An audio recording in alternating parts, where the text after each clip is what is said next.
Here, let me just bring this back up again. So what we'll do is let's try and give this douchebag a fuck the benefit of the doubt. Let's say that nothing really did happen. Absolutely nothing happened. Then we have to ask ourselves, why would somebody lie?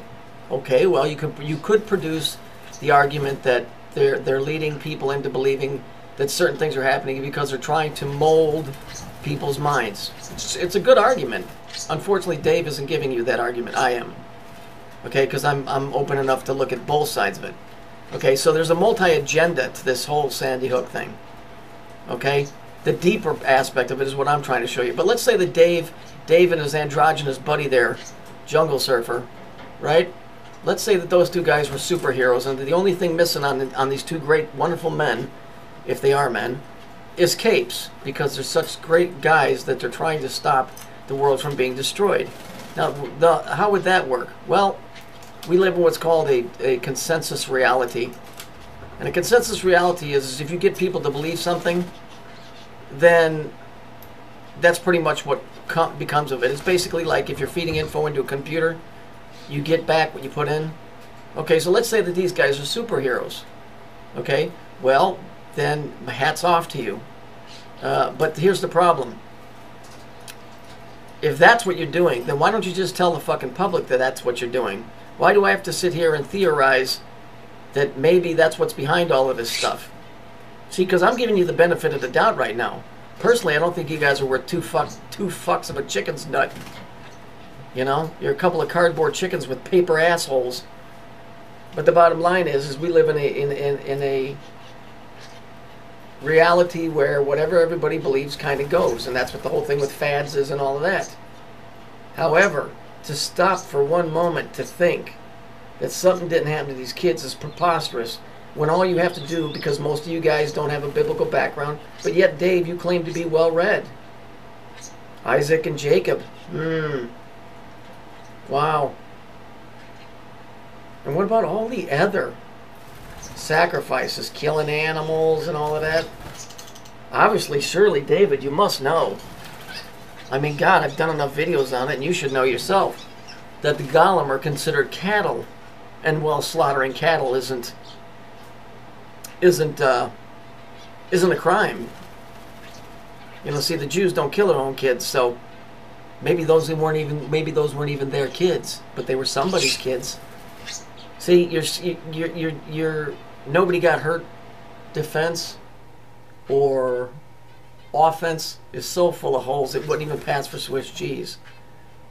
The reality is that we're in some form of purgatory of a sort, and these guys have figured out, at least in their minds, that if they take the path and they give this thing whatever it wants, that they're going to get favor and get out. If you want to get to heaven, you got to raise a little hell. The Jews say if you want absolute good, you must create absolute evil. Did you ever stop to think of that? In their words? What do you think that means? Offering a few Gentile kids? Do you think that really bothers anybody? I mean, you, of course, being a superhero, you and your androgynous buddy with your cape, up in the sky, outshining every star. Because, well, you know your pot. I'll give you that. Nobody's going to run circles around you when it comes to marijuana. And that's not even downing you, because I told you when I talked to you, I don't have a problem with it at all. I don't even think it affects your decision making, and I'm talking about your decision making, not people in general. But you know, you're gonna have to come up with some better proof than nothing happened, and having your androgynous buddy there sitting there banging on a tambourine. Because you know what?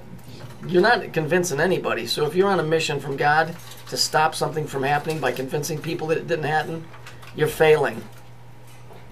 See, because I'm really trying to show people what the real deal behind all of this golden age is. Maybe you've got a seat at the table, but the rest of us don't. Okay, so my videos are not designed so much to expose you and your friend there. It's to show what the truth behind this is and how deep and dark it is. But you don't care about any of that, do you? You don't care about any of that. You care about what kind of shirt I wear. You said so in yourself right here. That my t-shirt gave me away. Now that's some in-depth study. It's a Jordan Maxwell t-shirt that the picture was taken in 2007. Isn't that interesting? All this time I've been fooling people with a t-shirt from 2007. Gosh, you guys are so smart. Oh, it just boggles the mind. He knew I had a shirt on, and then he knew that it was a t-shirt. How did he figure that out? Wow. You know what? I can't compete with this kind. I can't compete with this kind of excellent detective work. How in the fuck that guy ever figured out I had a t-shirt on was beyond me. I mean, the bottom line is that I actually was wearing a t-shirt and he caught me red-handed. You know, you guys are so smart. I mean, you probably knew I was wearing socks that day too. And that is amazing. Because Jungle Surfer figured out I had one on each foot. Now that's what you call detective work. You guys, Cagney and Lacey, you guys are on the case. I'll give you that. You know, and please let me know when Jungle Surfer's new album comes out. With this hit single, Far Away. Because if that's where you can play that next song of yours, Far Away, oh, and do it solo. So low that nobody can fucking hear you. Gosh, you guys are smart. Ooh, you are so big. So absolutely huge. Gosh, we're all really impressed down here, I can tell you.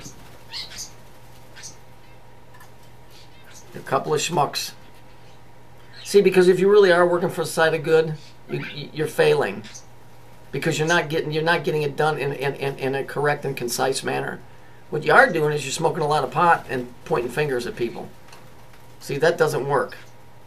And you fuckers, I will run circles around you because you have no idea what the fucking truth is as far as this place is. You fucks live in another fucking dimension, you demonic cocksuckers. So you only see it from your perspective. I don't need to know what your reality is. I don't give a fuck what your reality is. I know what the reality is here and how men have been fucking used by your type. So why don't you and your androgynous friend go take a fucking picnic basket and go have a little fun time in the fucking meadow. Bring a nice Pinot Grigio and enjoy the day. And get the fuck off of YouTube because you're not proving anything. Your videos, some of the funny ones were actually funny. Because in reality, you're not completely lying when you're saying that this stuff is a hoax. I proved that myself that they are. But that only means that there's something going on that they don't want you to see. See, they flipped it. Now they want everybody to believe that these are actors. But see, nobody in their right mind says, well, why would they be doing that? See, because nobody wants to follow up beyond 9/11 was an inside job. So keep beating your drum over there and beating your meat, whatever. Jungle Surfer. Andrew. Right? I know who you are, dude. I've known that because when you used to talk to me, you used to slip up. I know who you are. And Davey, you better get some stronger pot, dude, because the illusion you're living in, it ain't working. But have a nice day. Enjoy your CGI life.